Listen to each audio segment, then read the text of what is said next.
I'd be lying if I said I haven't been playing new Pokemon Snap every day since it came out. Not in a while has a game reminded me of the sheer joy I can get from playing a video game. The only other one in maybe the past year or two I can think of was Paper Mario and the Origami King, but new Pokemon Snap is something that feels like it's in its own category. Rather than stressing over polishing tech in Super Smash Bros., dealing with insanely boring and overly stretched out tedium in Animal Crossing, or constantly being reminded that Sword and Shield was a rushed waste of potential because it constantly shoves its mistakes in my face, new Pokemon Snap encouraged me to just relax and take in every breathtaking moment it had to offer. Let's start with the main thought that keeps running through my head, and that is the title of this video / pseudo review. New Pokemon Snap feels like more of an adventure than Sword and Shield ever did.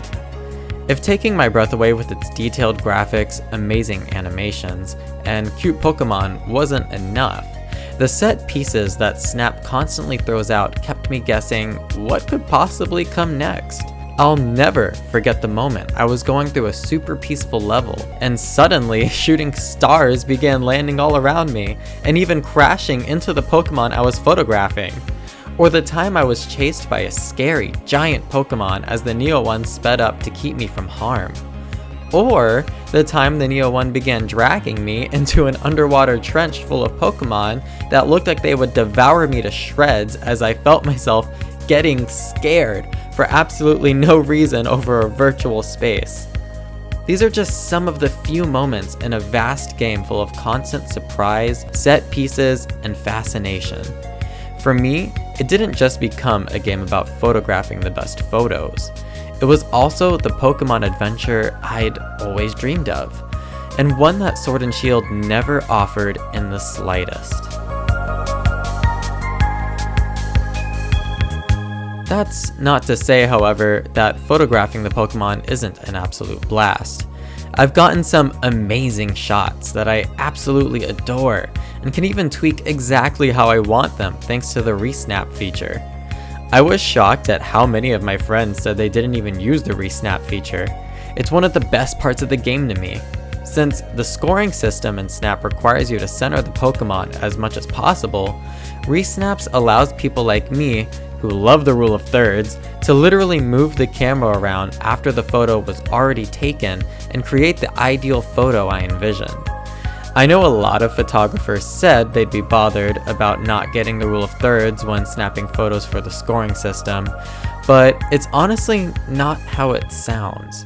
When you're out and about taking the photos, it really does feel natural to get the Pokemon in the center because of the game's visual and audible feedback of centering the pointer on the Pokemon for the snap. And, as I mentioned, you can use the Resnap feature to make the ideal photo afterwards. Just look at some of the photos I've made. I'll share them with you at the end of the video so anyone who hasn't played yet can avoid spoilers. Either way, I've shared around half of these on Facebook recently and they were a big hit, so I hope you enjoy seeing them too when you get to them. I'll be sharing the rest to Facebook soon as well, and probably even more than that since I haven't even beaten the full game yet, 20 hours in.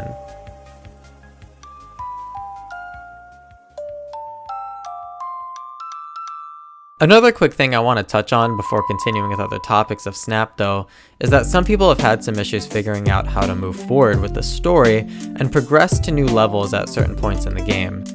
I'm experiencing a similar issue right now, however it doesn't really bother me. I'm having such a blast taking my time through the game, and with the game already feeling very freeform to me, it just feels even more freeform with how I'll just naturally end up progressing at some point. It also gives me a sense of wonder and curiosity about what will come next that, again, I haven't felt in years in a video game. It really takes me back to the Nintendo 64 era, where you always speculated by the rumors that you heard from your friends because the internet wasn't much of a thing back then. I do think that was intentional here.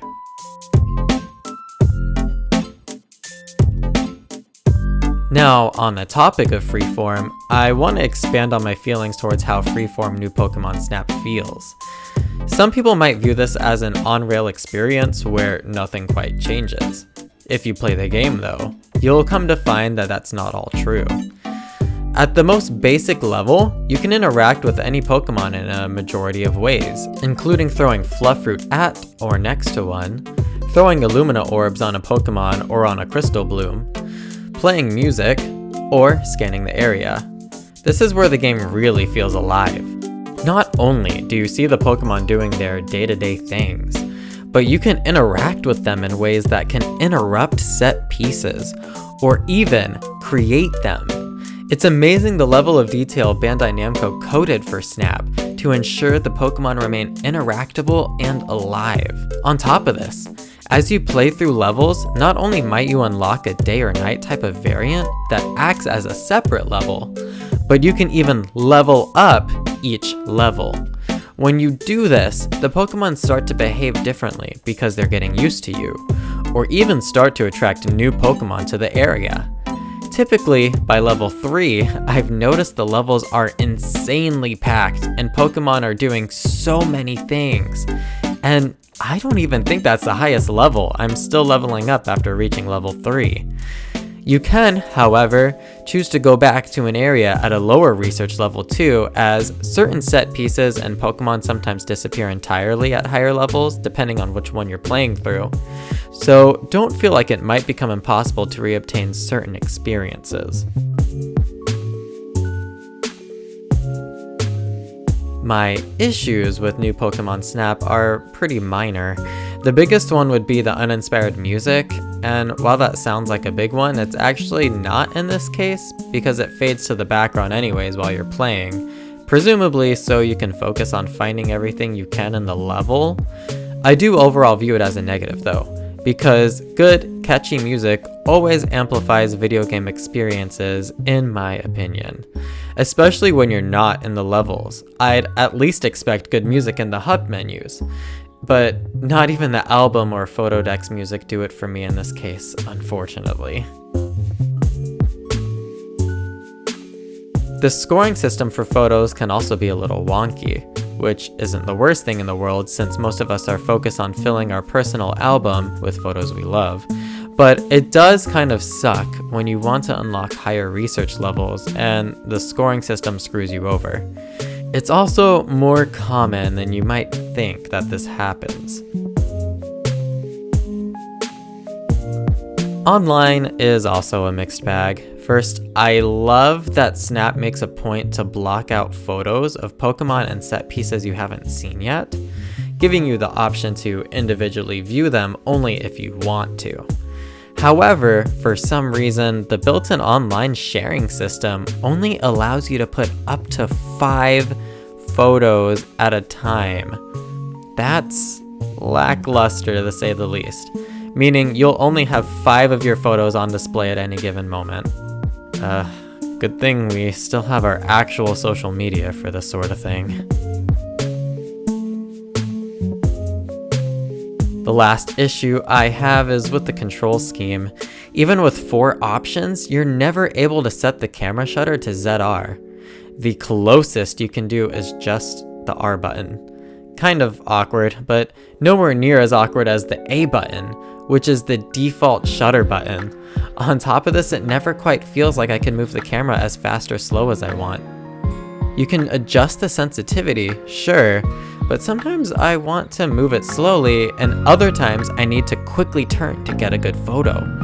They almost had this right because you can use the right analog stick to move the camera faster, however it also shifts the pointer, so not only is there a delay to when your camera starts to move faster, but your pointer will no longer be center, and therefore your photo will also be off center.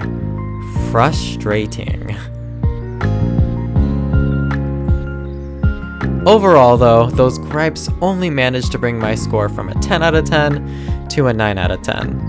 New Pokemon Snap is the grandest Pokemon adventure we've had on a console since Pokemon Colosseum and XD Gale of Darkness from back on the GameCube. I highly encourage anyone who loves Pokemon to play New Pokemon Snap. With that being said, take a look at some of the photos I've taken so far. I can probably also make a separate video later on once I beat New Pokemon Snap and show you all the photos that I've collected up to that point.